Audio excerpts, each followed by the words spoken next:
débuter en switch, ce qui est important déjà, c'est d'avoir une paire de doubles spatules. Trouver une piste avec pas trop de pente, on va arriver à contrôler sa vitesse. Il y a différents moyens de se mettre en switch. On peut faire un petit ollie et faire un 180, mais ça c'est peut-être le plus dur à faire pour ceux qui débutent. Au début, on peut juste s'arrêter, se décaler, chercher la pente, mais directement en arrière. Dos à la pente, essayer de faire pivoter un peu ses épaules pour pouvoir tourner sa tête. Et essayer de voir de quel côté on est le plus à l'aise au début pour se rassurer. Il faut se lancer en essayant de contrôler sa vitesse et au fur et à mesure de la pratique, on peut commencer à faire des virages en switch.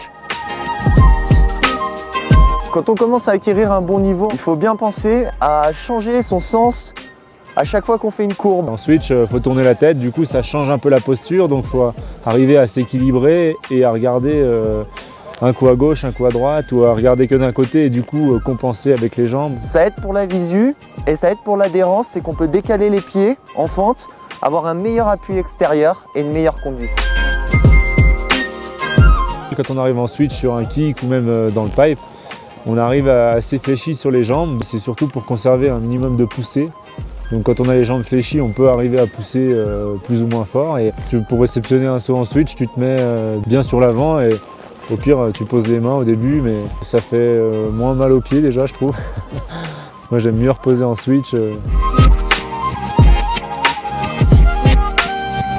L'idée en switch, en gros, c'est d'être assez droit, les épaules relevées, pas cassées en deux, d'avoir les genoux assez fléchis et d'avoir une position assez souple. C'est la même chose qu'en avant, sauf que c'est en arrière.